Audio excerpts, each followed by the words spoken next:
Going to bring you some theater now. The Scottsboro Boys will be on stage at the Beck Center for the Arts next month. And here with a preview are John Martinez, Javar Latrell Parker, and Nick Drake, reading left to right. Those are the three gentlemen with us who are part of the Scottsboro Boys case out at the Beck Center.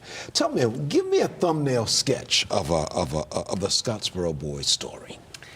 Well, it's a musical based on the true story of the Scottsboro Boys, which is a true event that happened in 1931. 9 boys were falsely accused of raping 2 white women, and it was one of the first largely publicized injustices in America and with the legal system. And Kander and Ebb, who are most famous for writing the musical Chicago and Cabaret, took a stab at this true story, and with a splash of showbiz, made it a musical. Javar, how does this work as a musical? You take this heavy subject now, but it is now a musical. Well, it's actually set in the style of a minstrel show, which that kind of scares some people in the audience, which is probably why it didn't run as long on Broadway. But it's history, and the music and the entertainment tells the story. It allows people to listen to the story and really engage in the injustice that happened back then. Yeah. Nick, this is a story that America needs to know more about, isn't it? Yes, sir. Speak to that. Speak to that. I feel like a lot of people in history don't really know a lot about minstrel shows, and to set it up in a way like this as a musical is a great educational purpose for a lot of people at the Beck Center. So, yeah. So this was a true event, as John began here. This was a true event, 1931. Several of these boys, I forget how many it was, but 9 boys. Several of these boys unjustly accused of the rape of a white woman while they were on a train. So I think they had hitchhiked or hoboed or something like that, whatever the word is, onto a train. It really shot a dart in this country, didn't it? Certainly in the American Southland, didn't it? It did, considering they weren't exonerated of the crimes until 2013. So it took years, from 1931 to 2013, before it was finally settled that they did not do it, and the woman lied about being raped and assaulted right there on that train. What do you want people to take away from this, Javar?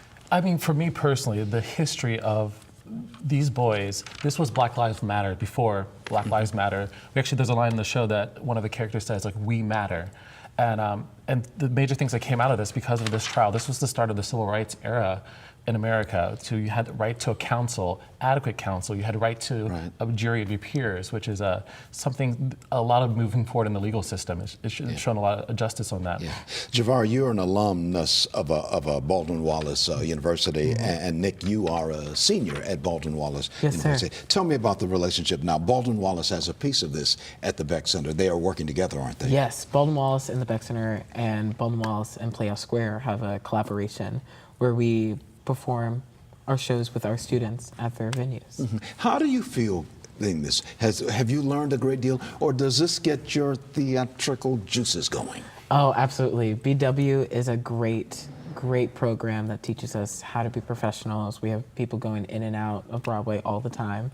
But this show specifically is something that means so much to me, because I grew up in St. Louis when all the Black Lives Matter protests were happening. Javar and Nick and John, I will tell you, my dad grew up about 13 miles from Decatur, Alabama, where one of the trials was, and this event took place in northern Alabama. My dad would have been about 11 or 12, 13 years old when this event took place. And long before I knew much about it, he would tell me about how he was cautioned by his parents, black kid, to stay inside the house, especially during the evening hours, because of the injustices which were taking place in northern Ohio. That is what we see in this story, don't we?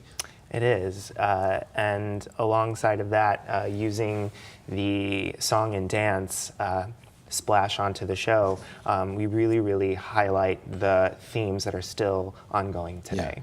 What role do you play in this? I'm the director and choreographer. Okay. What about you, Javar? I play Charlie Weems, which he was 17 when he was arrested during the trial.